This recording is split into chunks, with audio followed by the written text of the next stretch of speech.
Siempre nos da mucho gusto tener aquí al doctor Lorenzo Meyer, que suele regañarme porque le digo doctor y le hablo de usted, y yo suelo responderle que soy de Chihuahua y que los de Chihuahua ya ve cómo somos, doctor. No, hablamos Muy de Bienvenido, usted. doctor. formales, muy Bienvenido. Sí, gracias, caray. gracias. No nos veíamos, doctor, desde la última vez que nos divertimos mucho con la encuesta de Massive Caller aquí. Estuvimos muy divertidos, la verdad.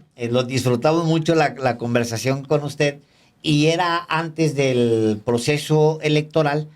Y ahora, fíjese usted, en 3 días más quedarán 100 días, 100 días exactos para que López Obrador deje la presidencia de la República. Quedan 100 días nada más. O sea, no hay plazo que no se cumpla. Estamos ya, digamos que en el último, literalmente en el último estirón. Y yo le preguntaría, doctor, me gustaría mucho ver su opinión, saber qué piensa usted de este tramo de México, estos 6 años que fueron, pues sí, muy intensos, muchas veces turbulentos. Se nos atravesó la mayor crisis económica en 100 años, se nos atravesó una pandemia, dos Sí. elecciones en estos 6 años también, que cambian rumbo, que mueven hacia alguna parte. ¿Qué ve usted, doctor, en este periodo? Bueno, debo de empezar por lo obvio. Mi visión está coloreada por mis valores, por mis prejuicios, como todos. Quiero dejar claro que no es una visión objetiva, pero para defenderme puedo decir que nadie tiene una visión objetiva en materia política. Ni, desde luego, yo no, ustedes tampoco, y el auditorio que nos hace favor de vernos, pues tampoco. Entonces, mi obligación, como la de ustedes, es tratar de ser lo más objetivo posible. Es un ideal. El observador o el analista político ideal no existe. Dicho esto, pues tengo una visión muy positiva del sexenio de Andrés Manuel López Obrador. Yo creo que todavía falta el espacio en el tiempo para tener una mejor evaluación, pero lo veo como un parteaguas. Finalmente, se acaba con el régimen priista que surgió de la Revolución Mexicana y que tuvo varias etapas, alguna de ellas muy interesante, como la del cardenismo, que quizá el cardenismo hubiera podido con otros elementos ser ese momento de inflexión en que se cambia la naturaleza del régimen. Casi llegó, pero no pudo mantener la continuidad, cosa que ahora creo que sí se va a poder, y vamos a estar en una etapa interesantísima. La continuación de un proyecto. ¿Cómo llegó al poder Andrés Manuel López Obrador? Bueno, con una divisa sencillísima que se podía poner en una banderola de la lanza del combatiente AMLO: por el bien de todos, primero los pobres. Y duro, pero no contra molinos de viento, sino contra estructuras muy fuertes. Y resulta que ocurrió antes de entrar con ustedes, estaba yo dándole vueltas a un artículo que tengo que entregar ya, y señalaba que para gentes de mi generación, que ya está bien madurita, pues era casi imposible suponer pensar, imaginar un México que no tuviera las características que le dio el PRI. Claro, esto empezó a desmoronarse.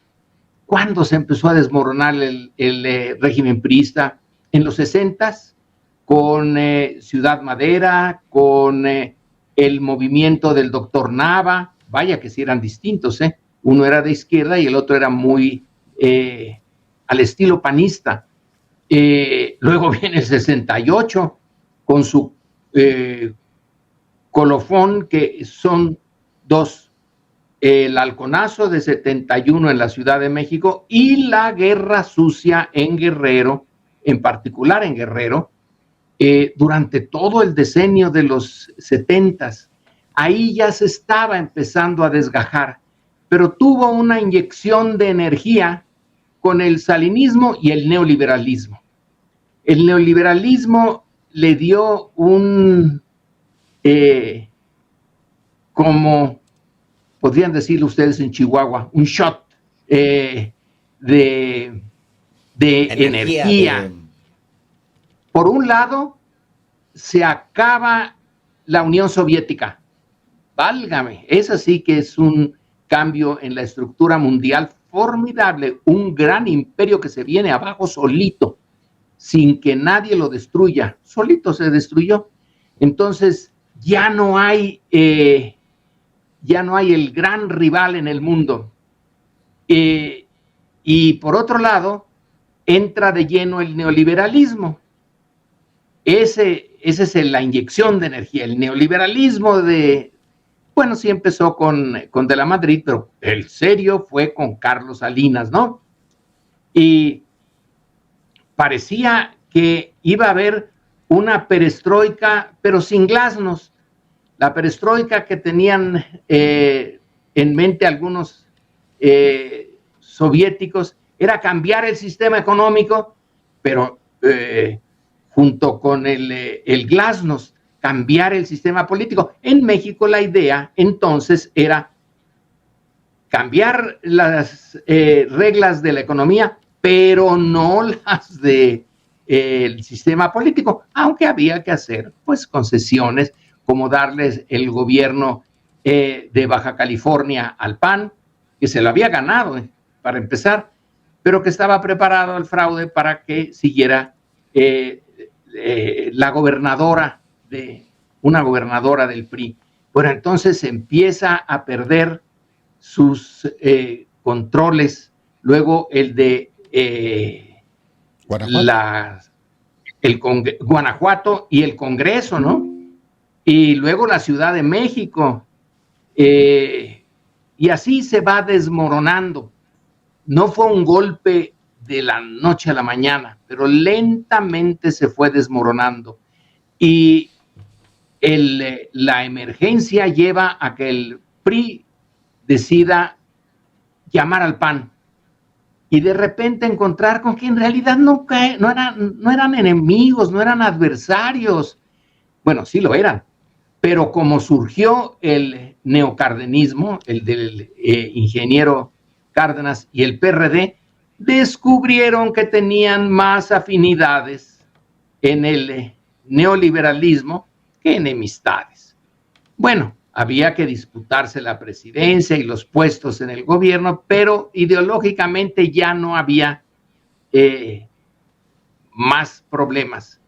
Es entonces cuando Andrés Manuel López Obrador, con esta biografía sui generis, que es la de haber dedicado su vida a ser el líder de un movimiento de oposición, irrumpe y el gran cambio que algunos colegas dicen, hombre, pero es que en el año 2000 el PAN tiene la presidencia. Pues sí, tiene la presidencia, pero no cambia nada. Entonces es un cambio de formas, pero no de fondo. Lo que Andrés Manuel propone es el cambio de fondo, es el cambio no en el gobierno del partido en el gobierno, sino el cambio del régimen.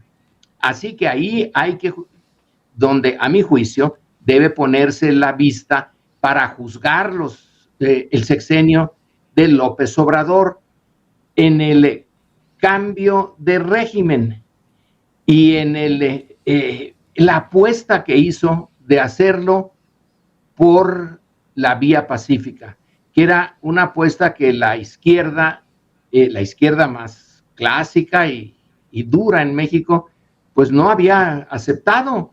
Tenía que ser el choque frontal y la destrucción, así, al estilo de la Revolución de Octubre en Rusia, ¿no? Y López Obrador, que no tiene una concepción de izquierda ortodoxa en el estilo marxista, pues fue viendo cómo se podía, sobre la marcha, sobre el campo, cómo se podían hacer los cambios. Apostó por el cambio pacífico, apostó por el cambio electoral. Por un momento, cuando era jefe líder del PRD, pues ahí se vio la limitación. El PRD no podía, y la elección del 2012, pues el PRD no le sirvió de mucho a López Obrador, más bien López Obrador le sirvió al PRD para que siguiera teniendo puestos en el Congreso, pero no el poder en la presidencia. Y se lanza la creación de Morena, que es un partido movimiento, y donde estaba más fuerte era en lo de movimiento, más que en lo de partido. Y bueno, viene eso que fue una sorpresa. Para mí fue una sorpresa, aunque traté de asimilarlo sin sorpresa, no pude, que fue el triunfo de 2018. Y ahí empieza una lenta marcha a través de las instituciones. Esta idea de lenta marcha a través de las instituciones viene de unos europeos que decían desde la izquierda, vamos a penetrar, por ejemplo, al gobierno alemán, que creo que esa era la idea, y ya que estemos en la cumbre del gobierno, entonces les damos la sorpresa y decimos que somos de izquierda. Bueno, algo así hizo el general Cárdenas, el general Cárdenas de repente le dio la sorpresa a Calles, y vaya que sí le dio sorpresa, y lo echó fuera del país. Pero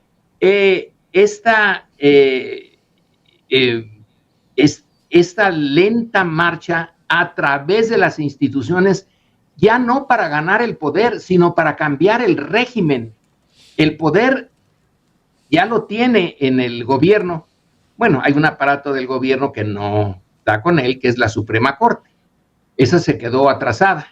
Esa, digamos que hizo una fortaleza especial dentro de la fortaleza autoritaria del PRI, y cuando cayó las murallas principales, esta siguió. Pero en general, podemos decir que ya tenía el control del gobierno con la insurgencia electoral del 2018. Pero ahora había que cambiar el régimen, y en esas estamos. Creo que dio los primeros pasos, y muy fuertes. Contradicciones, sí, tiene contradicciones. Pero la relación, y ahora lo vemos con Claudio X González Laporte, la mancuerna que se había hecho entre poder político y poder económico, la rompió. O sea, rompió el pacto oligárquico que existía hasta Peña Nieto. Bueno, eso ya es una enormidad. No ha cambiado el sistema capitalista. Los capitalistas siguen ganando como de manera obscena, pero ya no están en los puestos de mando. Correcto, sí. No, ahorita con lo de Claudio X González Papá, que la presidenta electa se dio el lujo de decir, no, no lo recibo. ¿Y cómo? ¿Desde hace cuánto tiempo se veía un gesto así? Creo que nunca. De plano, es una novedad nueva. Es que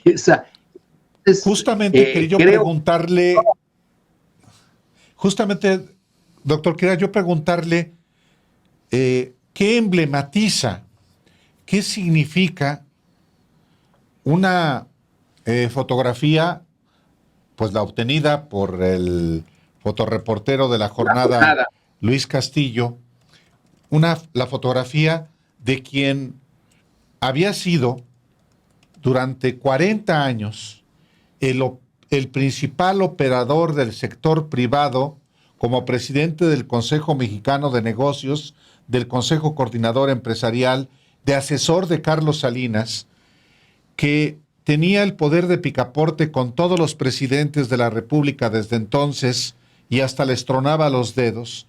Y si bien, aunque ya no tenía ningún cargo empresarial, el hecho de que haya solicitado entrevistarse con la virtual presidenta electa y que no haya sido recibido y haya hecho antesala y en la soledad de ese espacio, también marca esa misma fotografía, digamos, no solamente lo que este gobierno de López Obrador materializó, la separación del poder político del poder económico, sino el fin de una época o el inicio del cambio de régimen.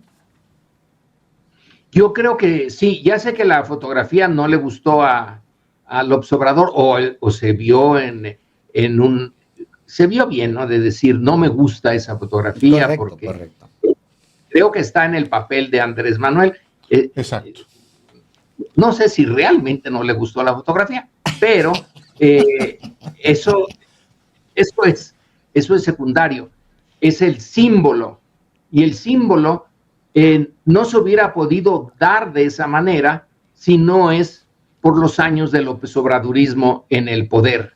Es como la conclusión de la primera etapa de este proceso. Ya no tienen el derecho de picaporte los dueños, como les llama Andrés Manuel, los dueños de México. Entonces, eso es un punto que resume, sin quitarle méritos a Claudia, ella tiene todavía que hacer su sexenio.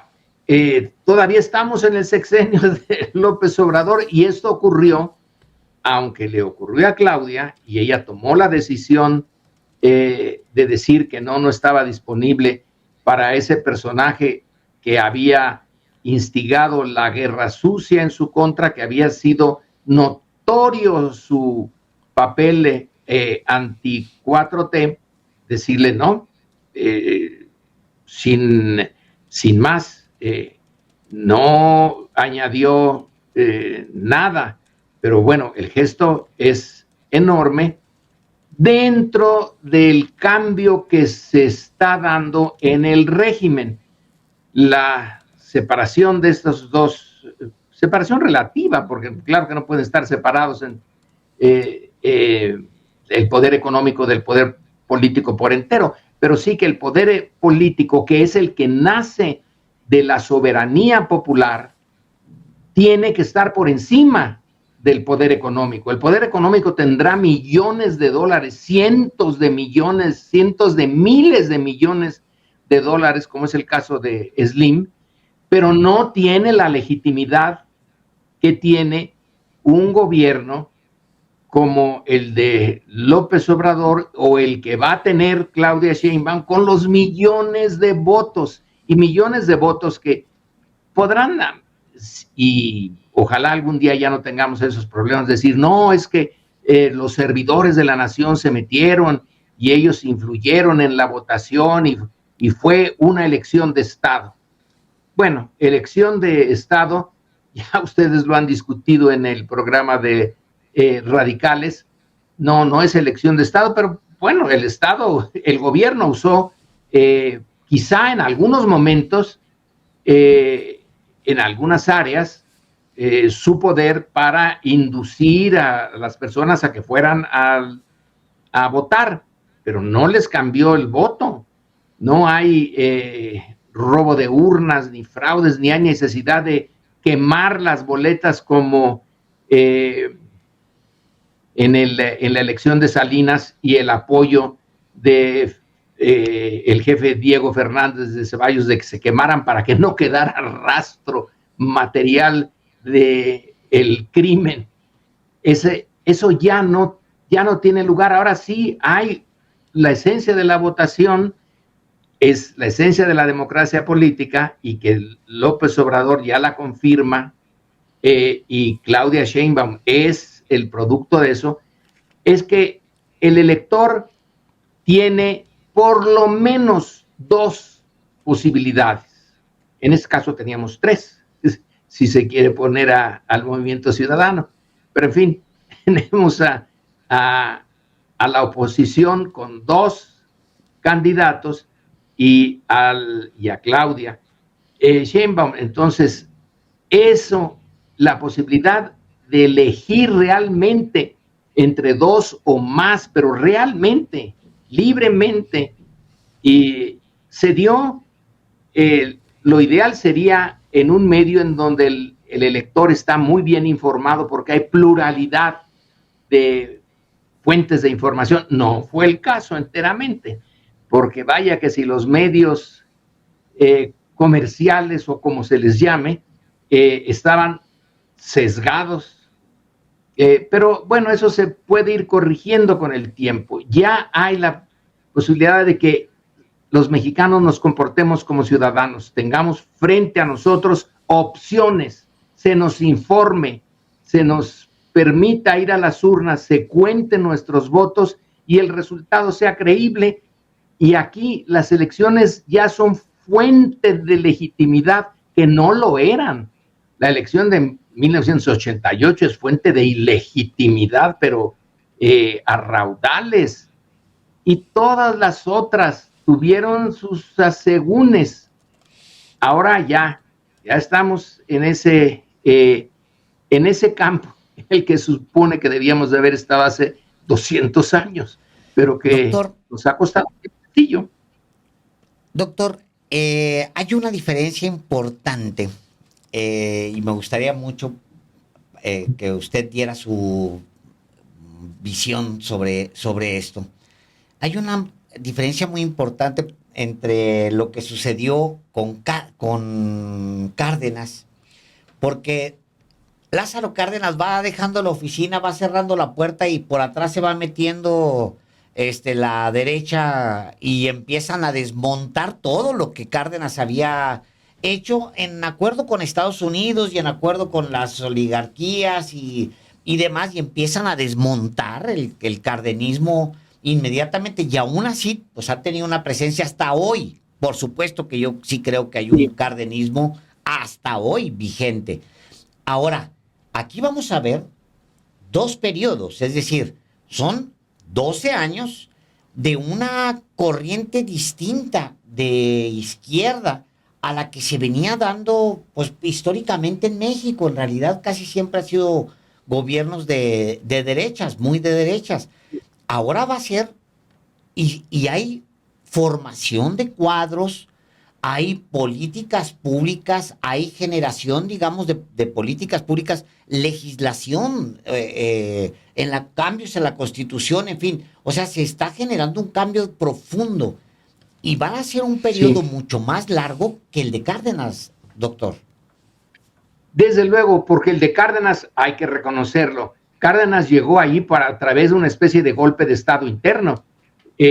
No hubo lo que hay ahora, una elección en donde la candidata abiertamente se presenta de izquierda y continuadora del proyecto de Andrés Manuel López Obrador. No, con Cárdenas él se presentó como continuador de el maximato, de el jefe máximo Plutarco Elías Calles, que él fue el que pidió que se hiciera el plan sexenal, que era la plataforma de Cárdenas.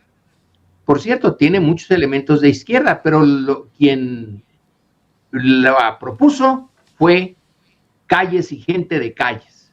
Entonces aquí tenemos una diferencia enorme. Cárdenas llegó por sorpresa, no tenía en realidad toda esa historia que sí tiene el López Obradorismo y que ahora lo va a tener Claudia Sheinbaum. No hay sorpresa y por lo tanto tiene solidez. En el caso de Cárdenas, pues sí, los agarró por sorpresa, hizo la reforma agraria, la nacionalización del petróleo, la relación positiva con los sindicatos, pero la sociedad mexicana apenas estaba empezando a despertar de que se podía hacer eso. Hay las fotografías de las manifestaciones masivas en favor del petróleo nacionalizado, etcétera, pero son en buena medida superficiales. No estaban los ciudadanos mexicanos, estaba una estructura que se hizo más fuerte, corporativa. Y por eso, por ser corporativa y dominada por el presidente, cuando el presidente se va, pues eso, digamos que la corriente volvió a su cauce normal, porque no fue normal el acceso de la izquierda al poder. Ahora es distinto, la historia es completamente distinta. Le ha costado a Andrés Manuel y a los que le siguieron un montón, y al ingeniero Cárdenas y a los muertos asesinados del PRD, y la cantidad enorme de sacrificios de una minoría, eso sí, siempre es una minoría la que está empujando, pero ahí están los cimientos. Entonces, no puede ser como el cardenismo, porque el cardenismo se apareció de repente, casi como por milagro. ¿Qué tal si Calles se hubiera decidido por el general Pérez Treviño, que era el otro posible sucesor de Abelardo Rodríguez? Pudo haberse decidido por él. Era un callista de hueso colorado, y Cárdenas no tenía la capacidad de movilizar por sí mismo lo que después fue el cardenismo. Entonces fue una serie de eventos en cierto sentido sorpresivos, pero ahora no hay sorpresa. Ahora hay el resultado de un trabajo largo. Y por cierto, yo no veo mucho la influencia de Estados Unidos en el desmontar el cardenismo de inmediato. Todavía estaba Roosevelt en el poder cuando Cárdenas lo deja. Y no, el problema está dentro de México. El anticardenismo estaba dentro del gobierno mexicano. El anticardenismo estaba dentro del ejército. El anticardenismo estaba dentro del partido, más que en la atmósfera. Estados Unidos no quería meterse con México porque, entre otras cosas, ya estaba la guerra y había que, una gran potencia tiene que mantener las antenas en muchas partes, y no tanto en México. Es responsabilidad de lo que pasaba aquí, básicamente. Y ahora, pues la situación es muy distinta, muy distinta. Ahora la oposición, que con Cárdenas se mantuvo dentro del gobierno, además de la de fuera, pues ahora esa oposición, claro que se va a rehacer y va a volver a intentar ocupar el gobierno, pero ya lo ocupará en condiciones muy distintas. Espero que sí, para dentro de 6 años, el cambio de régimen sea una realidad. El cambio de eso que le llamamos régimen, que es el montón de conexiones entre gobierno, empresas privadas, las iglesias, las universidades. Eso es el régimen, ese montón en donde se hace la política cotidiana tenga otra naturaleza. Pero bueno, esas son buenos deseos. Y ve a Claudia Sheinbaum en ese rumbo, con base en las decisiones que ha venido tomando desde el 2 de junio, incluido los nombramientos de su equipo. Yo sí la veo ahí. Saben, entre otras cosas, algo que a ustedes dos y a mí también nos molesta, el Partido Verde no le dio la dirección de esa zona tan vital que es el cuidado del entorno, del medio ambiente. Al Partido Verde se lo dio a quien hoy es la secretaria de Relaciones Exteriores, pero que tiene un trasfondo como conocedora del tema. No hay en estas 6 personajes algo que podamos decir, caracoles, ahí está el antiguo régimen, ahí está el huevo de la serpiente. No, esperemos que los siguientes nombramientos vayan por el mismo camino, pero estos 6 nombramientos realmente muestran que ella sabe por dónde moverse, que ella sí que no ha tenido nunca una desviación. Desde que era adolescente está en la izquierda y ahora llega a la presidencia sin haber modificado en lo sustancial su posición, siempre congruente con ella misma, con lo que representa. Es realmente interesante la congruencia, la preparación científica no necesariamente aseguran un buen político, pero tampoco está mal tener un conocimiento así, un conocimiento a fondo de una materia, de haber dominado un área de la ciencia, y de una ciencia, si no es una ciencia dura en la que está metida Claudia. Entonces, si no ha titubeado a lo largo de sus 61 años, bueno, supongamos, empezó como a los 15, ¿no? Según algunas de sus biografías. Sí, hasta antes, porque hay por ahí imágenes de ella muy jovencita, muy chiquita, tocando un charango o un cuatro, creo, un cuatro venezolano. Aunque fundamentalmente comienzan a los calchachis. En el CCH Sur. No, su formación viene de los padres. Sí. No, pero la actividad política. Sí.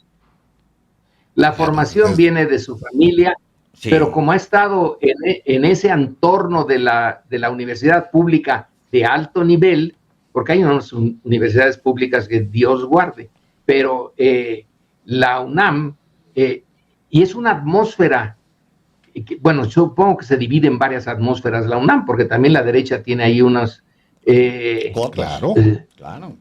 Unos nidos fantásticos, pero ella sí ha abrevado de esas visiones de la izquierda en el mundo académico, y luego ya entró de lleno al mundo de la política dura, de los raspones y en la responsabilidad en una delegación en la Ciudad de México, y luego ya en el gobierno de López Obrador. Así que conoce los dos mundos, el mundo de la ciencia, de la disciplina, del conocimiento objetivo, y el otro, el de la política, en donde se necesita también una parte de instinto, es arte en parte.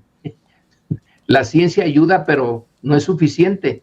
Así lo dijo Maquiavelo, cuando dijo, bueno, si yo le enseñé al príncipe todo lo que la ciencia de la política puede dar, pero eso no asegura su éxito.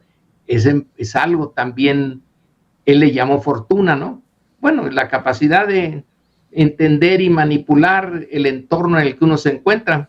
Así que yo creo que Claudia tiene muy buenos instrumentos para seguir adelante y la selección del gabinete es buena. A ver Yo con al qué ver, nos sale. quiero verte allí, me gustó mucho. Sí, a ver con qué nos sale dentro de... El próximo jueves. Sí, el próximo jueves. Doctor, muchas gracias. Bueno. Como siempre, abusamos de su tiempo y de su paciencia. De verdad, muchas gracias por haber estado aquí en Los Periodistas. No, el que abusa del tiempo soy yo, porque ustedes tienen otras. Pero en fin, muchas gracias. Al No, contrario. gracias, doctor. Ya Hasta platicaremos la próxima. cuando esté el equipo completo Sí, o de el Claudia. siguiente tramo. Sí. Sí.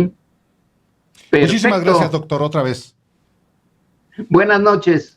Muy Buenas noches, doctor. Gracias.